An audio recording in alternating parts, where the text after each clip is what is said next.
Hi everyone, ये Rutherford model of atom है।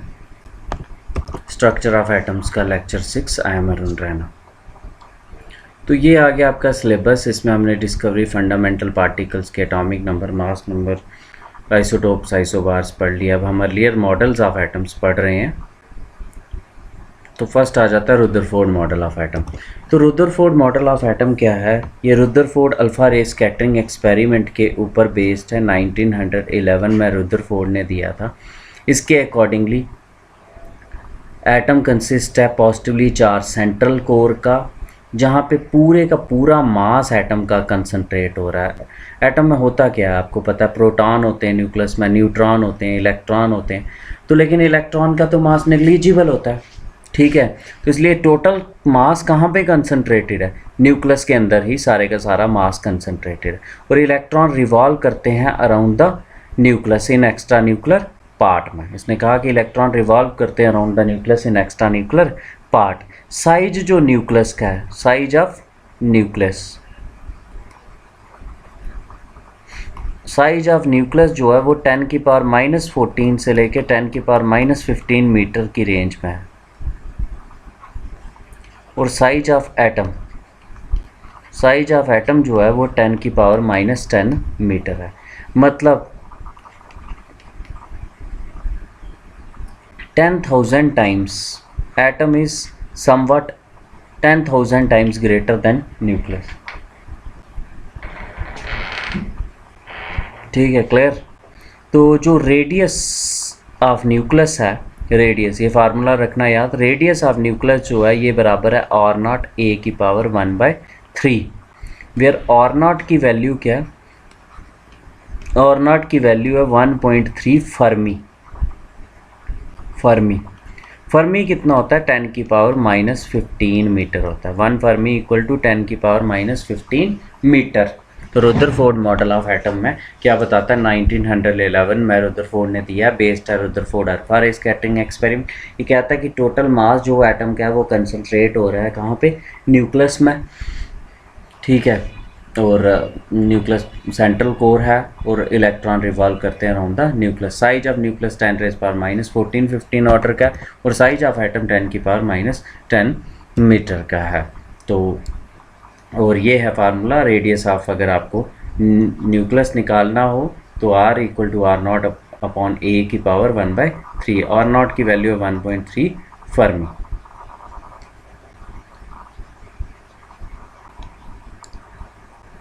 In 1911, Lord Rutherford put forward the new model of atom based upon Rutherford's alpha ray scattering experiment. This model is known as Rutherford's model of atom, and its different postulates are कौन से? An atom consists of positively charged central core called nucleus, while the remaining part is known as extranuclear part. Centre में nucleus है, उसके बाकी part क्या? Extra nuclear part है। Next, nucleus is very small in size of the order 10⁻⁻14 15 metre, while the size of atom is 10⁻⁻10 metre.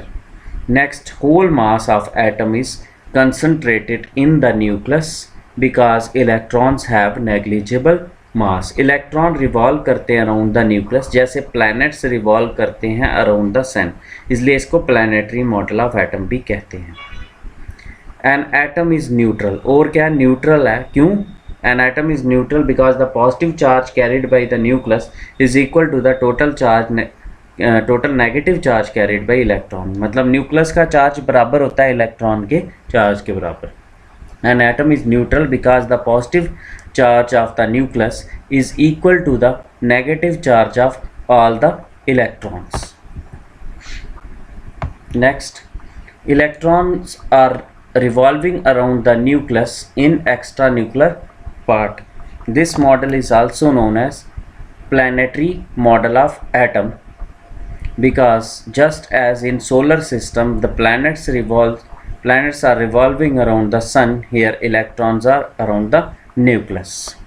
Next, इसकी limitations आ जाती हैं। Limitations क्या हैं? देखो यहाँ पे लिमिटेशंस, ये कहता है कि इलेक्ट्रॉन रिवॉल्व करता है अराउंड द न्यूक्लियस, ठीक है। कोई भी अगर आप ही हो सर्कल में यहाँ पे घूमते रहोगे तो आपकी एनर्जी क्या होती जाएगी, कम होती जाएगी। जैसे जैसे कम होती जाएगी आप क्या होते जाओगे, छोटा छोटा पाथ करना स्टार्ट कर दोगे और अल्टीमेटली ये न्यूक्लियस के अंदर गिर जाना चाहिए। लेकिन ऐसा नहीं होता। इसका मतलब पहले ये पूरा इतना बड़ा एटम था, बाद में ये एटम बिल्कुल छोटा सा हो गया, मतलब एटम शुड कोलैप्स। लेकिन ऐसा नहीं होता, तो मतलब ये फेल हो गया। स्टेबल कैसे है एटम, उसको एक्सप्लेन करने में। तो it could not explain the stability of atom which can be illustrated as. तो ये है, since any charge particle in uniform circular motion lose करेगा इलेक्ट्रॉन एनर्जी। चार्ज पार्टिकल है, ये इलेक्ट्रॉन है, चार्ज पार्टिकल, ये घूम रहा है, घूमते घूमते ये एनर्जी लॉस करेगा, एनर्जी लॉस करेगा, अल्टीमेटली ये कहाँ गिर जाएगा, न्यूक्लियस में। Therefore electron revolving around the nucleus should also lose energy and ultimately fall into the nucleus as shown in figure. इसका मतलब एटम क्या हो जाना चाहिए, कोलैप्स हो जाना चाहिए। कोलैप्स मतलब ख़त्म होना चाहिए, but actually this does not happen, लेकिन ऐसा नहीं होता है। नेक्स्ट लिमिटेशन है कि लाइन स्पेक्ट्रा ऑफ एटम्स को एक्सप्लेन नहीं कर पाया। अब ये लाइन स्पेक्ट्रा ऑफ एटम्स क्या है, ये आपको पता चलेगा जैसे जैसे आप थ्योरी आगे कंटिन्यू, बोहर थ्योरी से पहले ये आपको पता चलेगा। तो ये है इसकी limitation. It also fail to explain the line spectra of atoms. ये पहले वाला टेस्ट का solution. Name the element in which of the following a bivalent anion of the element having 10 electrons. कौन सा है bivalent anion, O2 negative. Bivalent का मतलब 2, anion का मतलब 2 नेगेटिव, और जिसमें 10 इलेक्ट्रॉन्स हो। 10 इलेक्ट्रॉन्स 2 नेगेटिव मतलब गेन किया है, तो एलिमेंट होगा oxygen 2 negative. Trivalent cation of elements having 10 electrons. तो ट्राइवेलेंट कैटायन कौन सा आ गया, जिसमें 10 इलेक्ट्रॉन्स होंगे, वो आ गया एल्यूमिनियम 3 पॉजिटिव। तो ये दोनों एक दूसरे के आइसो इलेक्ट्रॉनिक्स है। गिवन एग्जांपल ये हमने कर लिए हैं टेस्ट में, आपको ये आंसर्स आ गए, पिछले टेस्ट में हमने डिस्कस किया हुआ है।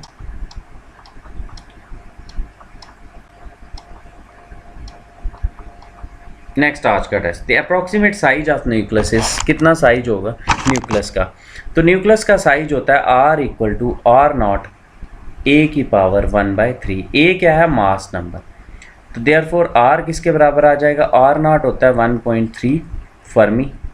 A होता है 64 का क्यूब रूट। 64 का क्यूब रूट कितना होता है 16, 1.35 मीटर इंटू 64 हो गया 4, 4 3 को 12, तो ये आ गया 5.2 फर्मी मीटर। ठीक है, जहाँ से लिख सकते हो, जहाँ से लिख सकते हो 5.2 इंटू 10 की पावर -15 मीटर। ये आंसर आ गया approximate. R equal to R0 A की पावर 1/3 फॉर्मूला लगाया हमने। ठीक है, R equal to R0 A की पावर 1/3। ये क्या है, मास नंबर जो होगा।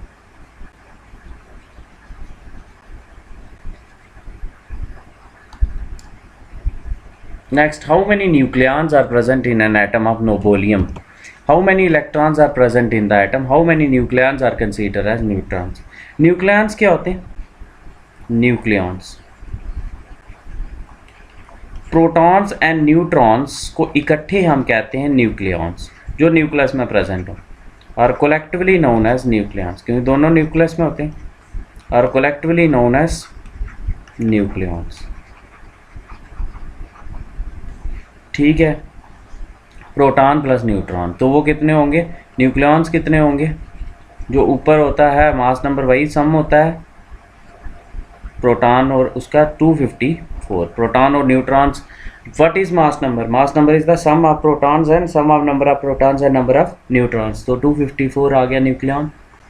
इलेक्ट्रॉन्स, नंबर ऑफ इलेक्ट्रॉन्स कितने होंगे, इलेक्ट्रॉन्स अगर न्यूट्रल है तो उसका एटॉमिक नंबर ही इलेक्ट्रॉन्स होते हैं, और नंबर ऑफ न्यूट्रॉन्स कितने होंगे, वो होते हैं ऊपर दोनों को माइनस कर लेना, 254 माइनस 102, तो कितने होंगे 152। ये द सेकेंड क्वेश्चन। नेक्स्ट है, calculate the percentage of higher isotopes of neon which has atomic mass 20.2 and the isotopes have mass number 20 and 22। तो देखो यहाँ पे हम रखते हैं, लेट करते हैं परसेंटेज ऑफ नियॉन 22 की परसेंटेज हम कितनी कर लेते हैं x, तो परसेंटेज ऑफ नियॉन 20 की कितनी होगी 100 माइनस एक्स, क्योंकि टोटल परसेंटेज एक्स होती है। और एटॉमिक मास नियॉन का कितना है, तो ये आपने पढ़ा हुआ है 20.2। ये आपने क्वेश्चन किया भी है कि एवरेज निकालते हैं। तो एटॉमिक मास की डेफिनेशन आपको पता है कि atomic mass is the average, तो एवरेज दोनों का लेना है। तो क्या हो जाएगा x इंटू 22, मतलब 22x plus 20 into 100 minus plus 20 into 100 minus x divided by total percentage x plus 100 minus x equal to 20.2 आ जाएगा। तो इसको सॉल्व करोगे 22x plus 2000 minus 20x divided by नीचे 100 इक्वल टू 20.2। 22x में से ये निकाला 2x प्लस कितना 2000, दूसरी साइड 100 लेंगे तो कितना बन जाएगा 2020। तो x इक्वल टू कितना 2x इक्वल टू 2000, 2020 में से ये x इक्वल टू 10% आ जाएगा। तो x कितना परसेंटेज ऑफ नियॉन 22 कितनी आ जाएगी 10%। जिन्होंने ये फर्स्ट यूनिट में पढ़ा भी है आपने कि अगर दो आइसोटोप्स हों, दो आइसोटोप्स का एटॉमिक मास कैसे निकालते एवरेज। तो लेट हमें यहाँ पे परसेंटेज फर्स्ट की कर ली 22 वाले की x, दूसरे की 20 वाले की 100 माइनस एक्स। तो 22x into 20 into 100 minus x divided by percentage equal to atomic mass के बराबर आ जाएगा। तो यहाँ से आप निकाल लोगे परसेंटेज। ये फर्स्ट यूनिट में हमने किया भी है अच्छे से।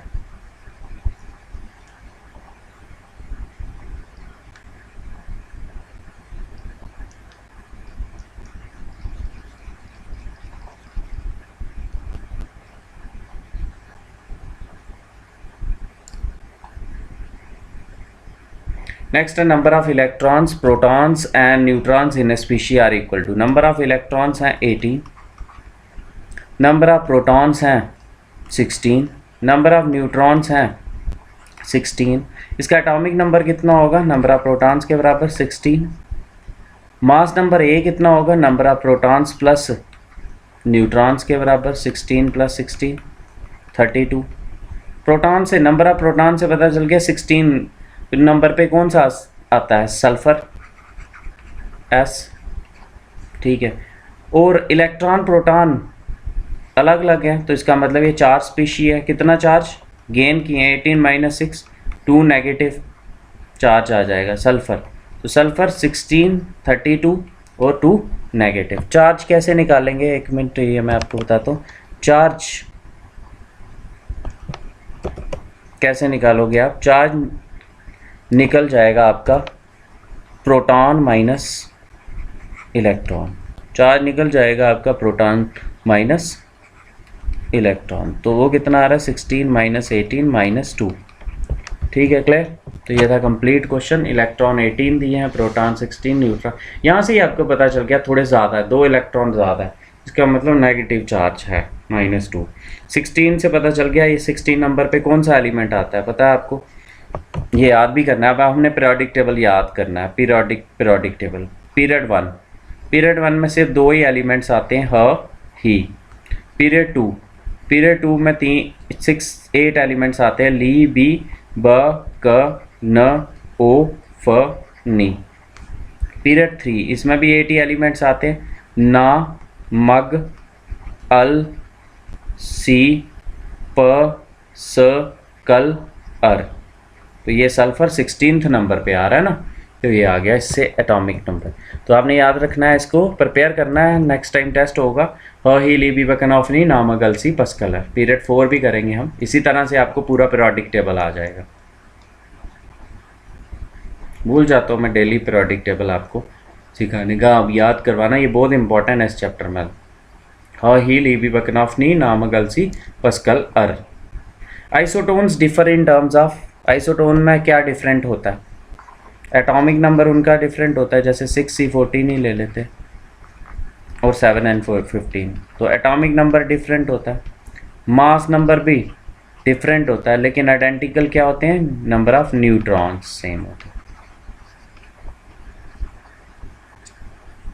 ठीक है, thanks a lot for listening. जय हिंद।